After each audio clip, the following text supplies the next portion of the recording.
Good morning, tribe. Another Sunday coffee talk going on. Today is Sunday. These are authentic coffee talks. I mean, I've literally been up like 10 minutes. So we're going to get rocking and rolling here. It is Songkran time in Thailand. Got some dust flow in my eye. That's the Thai New Year in April. That's the big water festival. So it goes on and depends upon what area of Thailand you live in. I mean, some areas it's one day, some areas it could be up to 5 days. Usually here in this village in Surin, they'll go for 3 days. So it's their Thai New Year time. But before we actually get started, I wanted to ask you a question really fast and have you leave a comment because I really want to know how what's the best kind of how do I ask this question? I'm kind of sleepy. Sorry about that. Um, uh, no, for my channel, what's the best use of the videos? Like, what learning style are you? I mean, do you kind of foresee would it help you better if my channel was more kind of a coaching mentor type of channel? And what I mean by that is the video style or the video structure. Maybe you like this type of video structure where we're just kind of sitting down, casually talking about something, going through it, answering questions. So that's what I mean. Because one of the things I kind of been thinking about just with the video structure is, I mean, sometimes you can get lost on YouTube. Sometimes you can kind of get lost on, especially when we're dealing with, success, manifesting, living life in your terms. That's more of a kind of a coaching mentor style rather than just doing kind of regular stereotypical YouTube videos where you might take 3, 4, 5 days to edit it and do mass editing and all that jazz. So kind of the question to you again, and leave a comment below because I really want to know. I mean, what's your style? What do you feel like you get the most out of it and learn the most? And what type of video structure? So really leave a comment below because I really want to know. I kind of been thinking about that, and that's kind of part of the reason why I I do different types of videos. You know what I mean? Like we started a coffee talk where it's pretty much a one take wonder. It is going to lead more into the Super Think Spotlight, uh, but just more of a sit down, casually talk about things, and not be so much of the flash and all the elements of editing, because sometimes for me, not to repeat myself, sometimes that takes away from it a little bit. So I just wanted some feedback, see what you guys think. And then of course, it's going to be your learning style and stuff like that. But it's just something I kind of been thinking about strongly the last month and a half, couple months, is the direction of the channel. So that's why you're seeing a lot of fine tuning to the channel, a little bit more stronger brand to the channel, stuff like that. But anyway, comment that below and let me know your thoughts. Even though I'm kind of rambling, it's early in the morning. Sometimes you can really tell I kind of get up and I've been up 10 minutes and sit down, but my mind is still processing and waking up a little bit because one, it's Songkran time. Two, it can be loud in Thailand. It can be, especially around these villages, it can be just super loud. And that's why sometimes I get up, I'll start kind of hustling to sit down to start filming, because I know once people start waking up, it's going to start getting loud and I'll have to either, stop or go someplace else, or no matter if I can take the sound out or not, it just gets distracting to me. But anyway, with this video, I really kind of want to talk about the direction of the channel, and not so much the direction of the channel, but I am going to start doing really a series of videos on the root cause of manifesting. The root cause, how to get manifesting to work for you. And it's not just manifest. I can use the word manifesting, but how to live life on your terms. Okay, that's really what it really comes down to. And that living life on your terms embodies the whole manifesting. It embodies the whole success. Okay. Uh, and how to get this stuff working for you rather than always thinking about, the next manifesting technique, the next this, the next that. And, manifesting techniques are fine. There's a place in there for manifesting techniques because really all the manifesting techniques do is help you kind of, program your subconscious mind. It helps you steer you in the right direction. But what really shifts your whole life is your identity. And that's really the root cause of why things work for you and don't work for you, why some things work and the difficult things you want don't work. And that's what we're going to really start diving into, uh, is identity, who you really are, the secret you, your core beliefs. That's what's shaping your 3D world. That's what's shaping everything. Is just how you believe, and how you think about yourself, how you talk to yourself. You know what I mean? Because we all do it. We all talk to ourselves. Um, Even Neville Goddard talks about that. Like he has a whole lecture on your inner conversations. That's on my channel. It's in the Neville Goddard playlist. It might even be called Inner Conversations. Those are great lectures. And they're not AI. None of my Neville Goddard stuff is AI. That's originally him. But what we have to understand is we all talk to ourselves. We all have different ways. I mean, sometimes we're just thinking, and again, when we think, we immediately go inside our imagination. We think in pictures or scenes or imaginary scenes.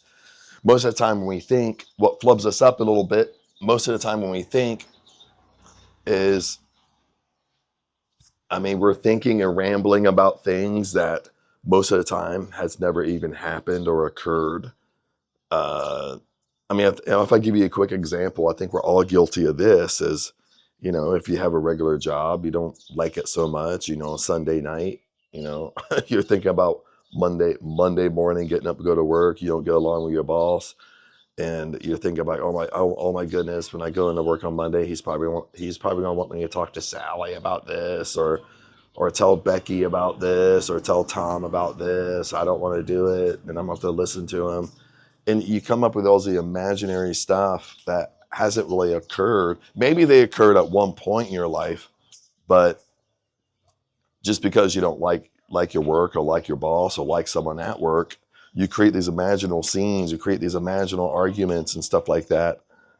And guess what? When you do that, they eventually happen, don't they? You know what I mean? Sometimes they happen verbatim. Sometimes it happens in a very similar way. You know what I mean? I mean, that's just what we do. So you kind of have to dissect, like, how do you talk to yourself? I mean, some of us, like for me, I mean, especially if I take a walk, lots of times for me, I can talk to myself like I'm almost out loud, like I'm talking to somebody else, like I'm talking to a best friend. That's just guilty because you're talking like you're having a conversation. Maybe that's why I'm kind of, a lot of my YouTube videos sound like I'm having a conversation with somebody, because that's kind of how I talk to myself. But we do the same thing. We carry on this whole great big dialogue, and it's about things we don't like, we don't want. It's a lot of it. It's made up. It hasn't even occurred or happened yet, but yet it has a negative connotation to it. A lot of us, I mean, some of us can journal, and then we've learned, in elementary school or whatever, as far as back we can remember, maybe you're a young teenager, you started journaling, and you journal every single day. And I bet you, if you look back at your journal and reread them, it's just all negative shit that happened to you.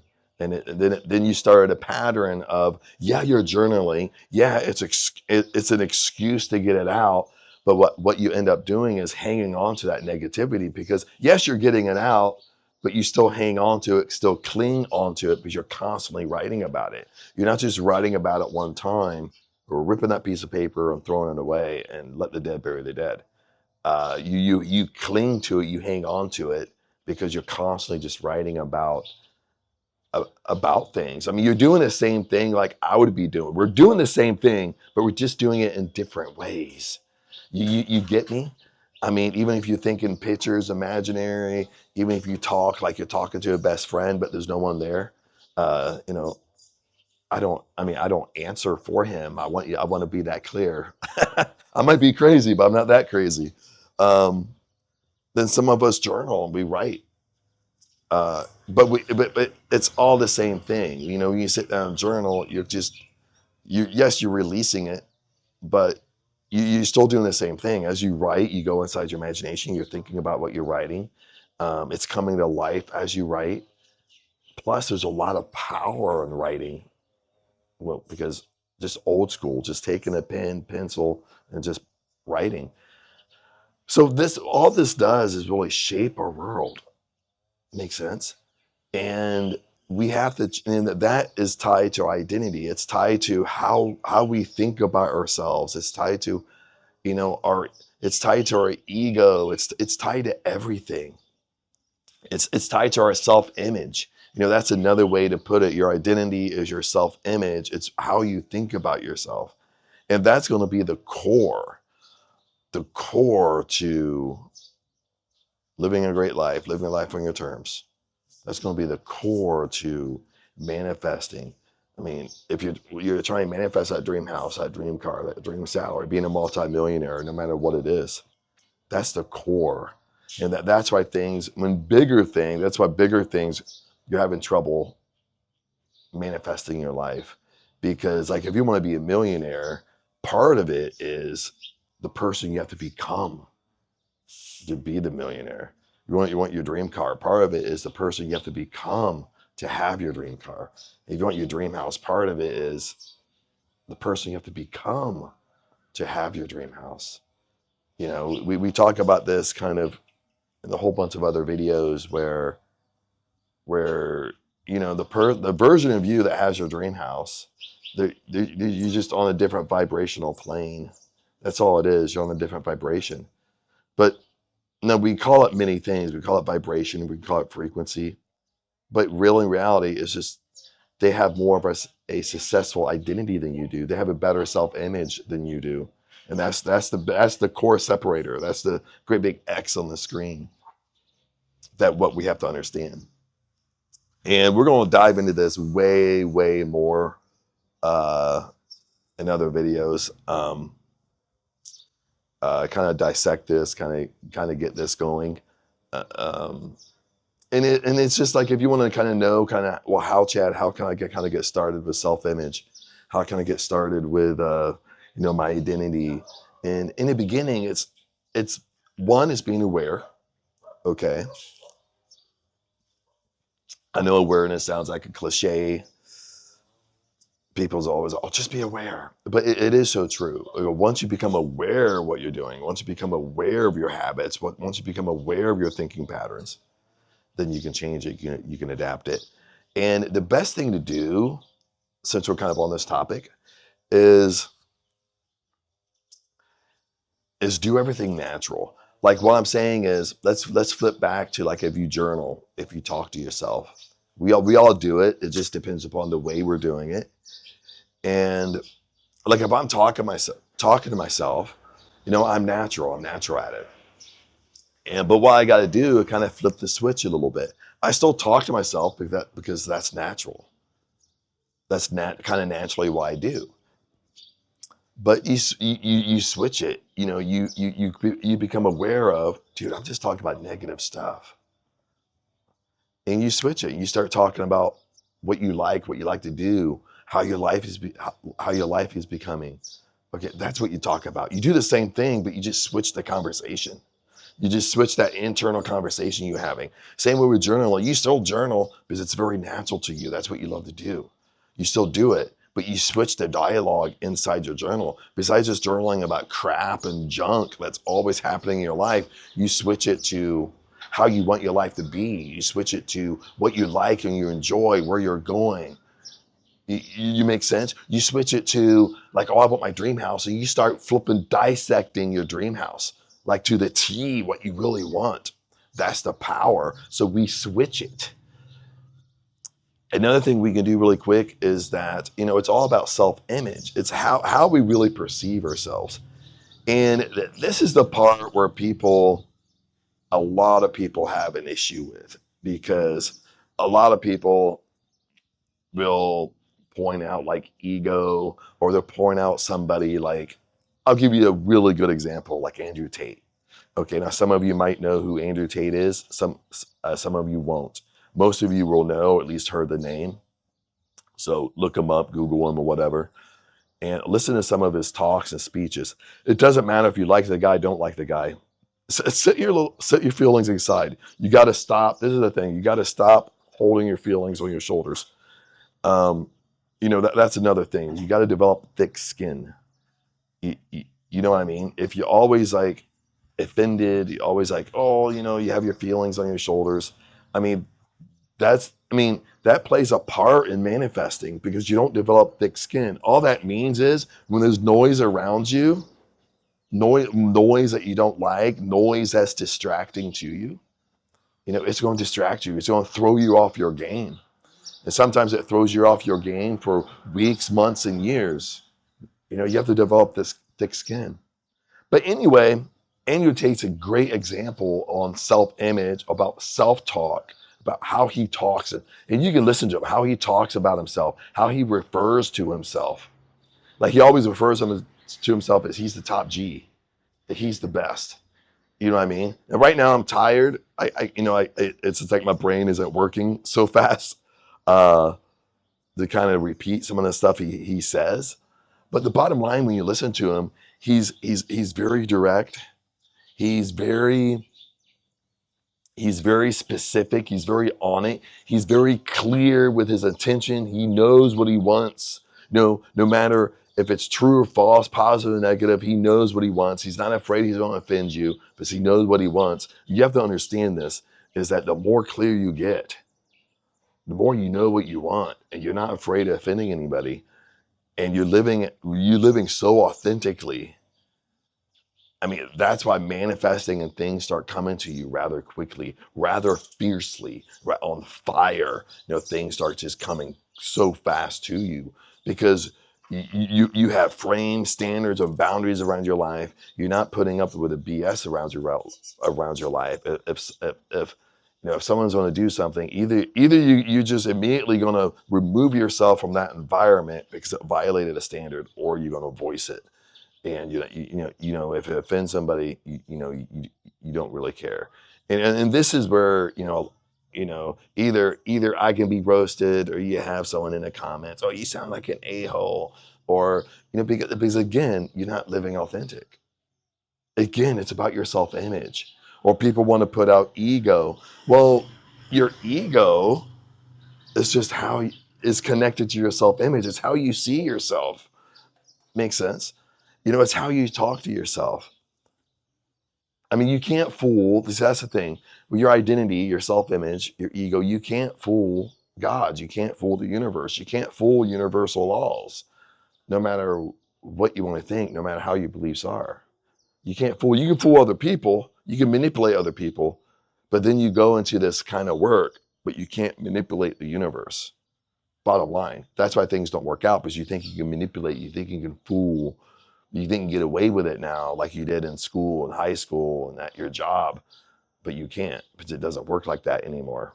It doesn't work, because it's all to your core beliefs, your internal beliefs, what you really think about yourself, what you murmur to yourself all day long in secret. That's what is shaping your life.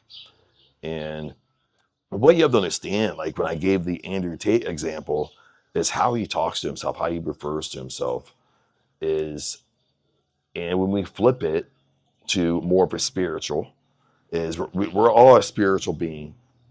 This isn't a religious talk, okay? But we're all spiritual beings. If you believe, no matter what your religion is, if you at least believe you're a spiritual being of some sort, Okay. What you have to understand, if you're a spiritual being, that means you have power. Okay. If you're a spiritual being, that means heaven is within you. God is within you. The spirit is within you. Okay. If God is within you, heaven within you, this is all scripture based. That means I am endowed with God's power. Abundance is inside me. Abundance is my birthright. Abundance is infinite. You need to say this stuff over and over and over and over and over until you finally just get it. And this will kind of shape your identity. I mean, have you ever heard, like, when you go down this spiritual talk, like, you're way more powerful than you think you are. But you see, the way Andrew Tate talks, refers to himself, you have the same power. I have the same power. Okay. If I sit there and say, God is inside me, heaven within me, Holy Spirit's inside me, God, I'm endowed with God's power because he lives inside me. If God is perfect and I see God is perfect, well, that makes me perfect because he lives inside me. Makes sense? Abundance is inside me. Abundance is my birthright. Abundance is all around me. Abundance is infinite. You know, if I believe it, you have to flip it to yourself because it's the same thing for you too. It's not just for me. It's not selfish gain. We all have the same power. This is what we have to understand. We all have the same power. What's true for me in a spiritual sense is also true for you. And hopefully that makes sense. And this is why we're kind of going to dive down. It's not really a rabbit hole, but there's several ways we can talk about this. And this is the core, this is the root why either you love what's going on in your life or you don't, or you're in the middle somewhere where, you're happy with your life, but at the same time, you want things to change. Make sense? It doesn't matter where we are, but it's all shaped around our identity, our core beliefs, our inner conversations, our self-talk, how we talk to ourselves, what we think about all day long.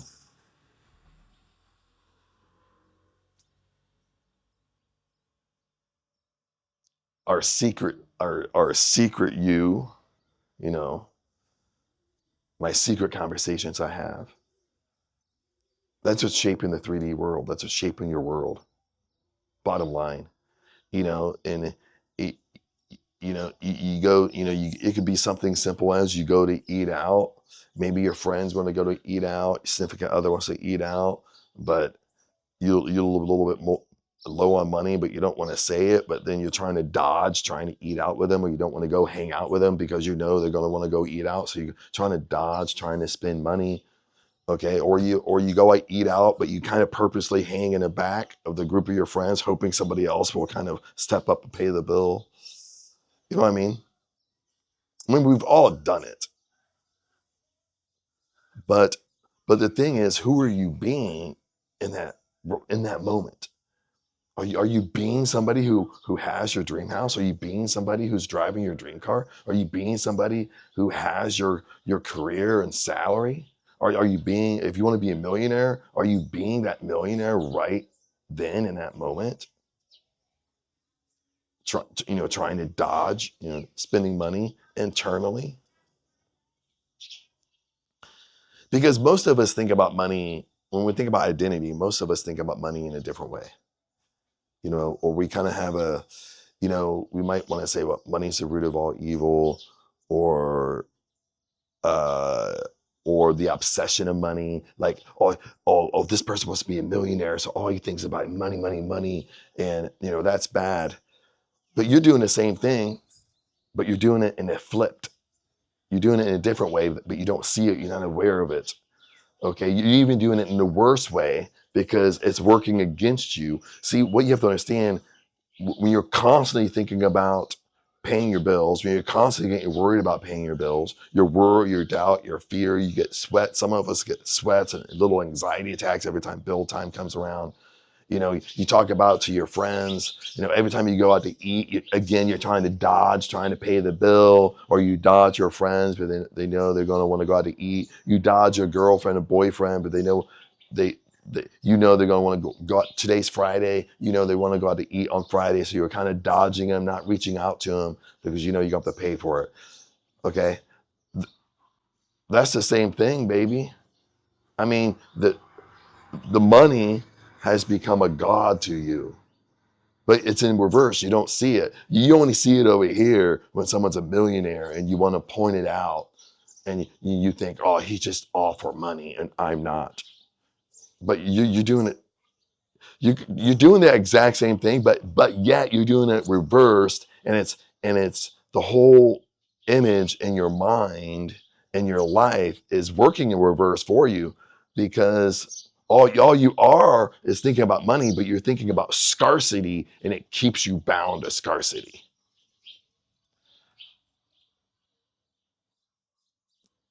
You understand what I'm saying? These conversations get deep, and these conversations can get deeper because I'm tired right now. My mind's still waking up. But see, that's what we do is we flip it to one side, but we think it doesn't relate to us, but we're really doing the same flipping thing, but we're doing it worse, you know?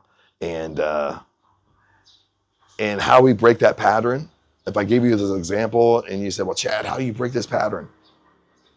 You do the reverse, baby. How would you act if you had $1 million in a bank? How would you act if you had $50 million in a bank? You know what I mean? You wouldn't be stressing about paying bills. If someone want to go eat out, you honestly want to give a shit. Okay, let's go eat out. You're sitting here eating out. You don't care who's going to even pay the bill. You don't care because you know you got $1 million in the bank, cash, liquid. Okay, you're not going to care.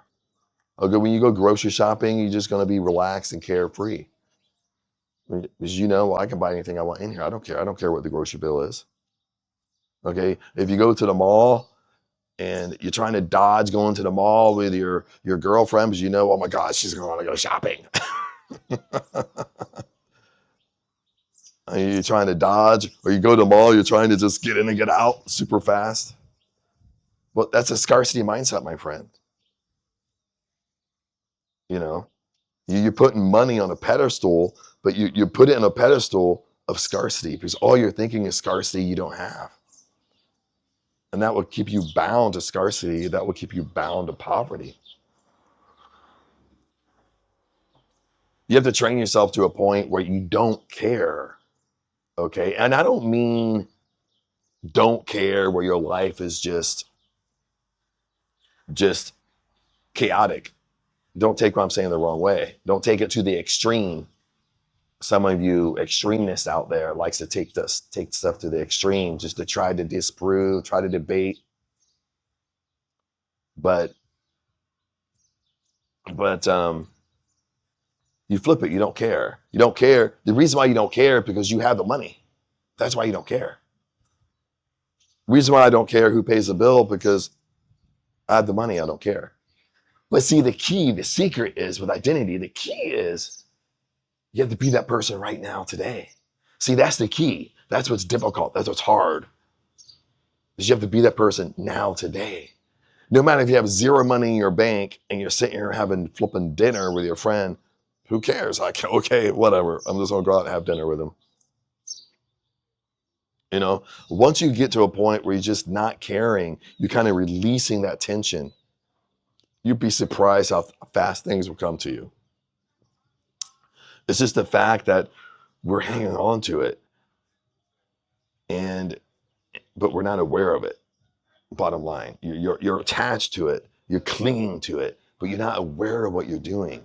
Or you're aware of what you're doing, but you don't think it has any type of repercussions. You know, and that's what you got to do. You constantly got to think, this isn't easy. This is work. You constantly got to think, how would I be if I was a millionaire? I had $1 million in the bank. You constantly have to think, okay, if I was totally healthy today, how would I be? What would I be doing? And that's what you put your mindset on. Okay, if I want my dream car, how would I be? How would I be acting? How would I be carrying myself? How would I be dressing? What type, would I have a different group of friends I would be hanging out with? How would I be talking? I mean, would I be making different decisions? And if all those are yes, yes, yes, yes, yes, guess what? You got to be that now. You got to start transforming your life now, today, and switching it today, and switching your mindset today, and be that person today. It's not, you guys' concept is backwards. It's not that, well, Chad, I'll wait until I have it, then I'll change who I am. No, you got to change who you are first. That's how this stuff works. Okay? If you have health issues, you start thinking health right now, today. You don't wait till you're healthy. You start doing it today, and that changes your mind. Okay? Now, even about health, remember, your mind, when you instruct your mind, you go inside your imagination, you think health, it has to listen to you. It has to listen to you. Your subconscious mind has to listen to you. Bottom line. Okay, that's a little key lesson on health. And I'm not talking about, I'm not a doctor, I'm not anything, I'm not talking about that, you still do what your doctor tells you, still do all that stuff, but you can easily come home and think health and think prosperity. Before you go to bed at night, before 5 minutes before you go to sleep, you drift in and you see your whole body healed. Okay, you see yourself running and skipping and going to the gym and having an athletic lifestyle, whatever you want, but you see yourself doing it, and you'd be surprised how fast your life will shift when you really get into this. But other than that, my friends, kind of been rambling on. Been about a half hour. My coffee's probably cold. I can hear some music because it's probably going to start getting loud. But if you're still here, remember a couple things before we go here. Remember, we do have the Super Thanks Spotlight going on. So you can leave a Super Thanks question, and that's what's going to be that's going to be what's featured and talked about in the coffee talks going here forward. So you can drop a Super Thanks on this video or any video, just because I can grab it within the YouTube studio, and I'll save that for our next coffee talk. So we got that going on. Also, comment below, because I'd love to hear you. Hear your ideas, or kind of what works better for you as far as structure, the learning structure of the YouTube videos on my channel, like kind of what's kind of best for you. So leave that comment below. Other than that, my friends, today's Sunday. I'll get this posted. Then this is like Saturday night in the United States, maybe even Europe. So, but anyway, blessings to you. Blessings the next week. Tomorrow's Monday, so blessing for you this coming week. Even if you feel like, Chad, this is gonna be a stressful week, I assume it to be great anyway. But anyway, blessings to you. Remember, it's all about identity, my friends. It's about shaping your identity. It's about shaping your self-image. This is the core to manifesting, 100%. If you can break through that, 100%, you can live life on your terms, do anything you want. Bottom line. But other than that, peace out, and I'll see you in the next video.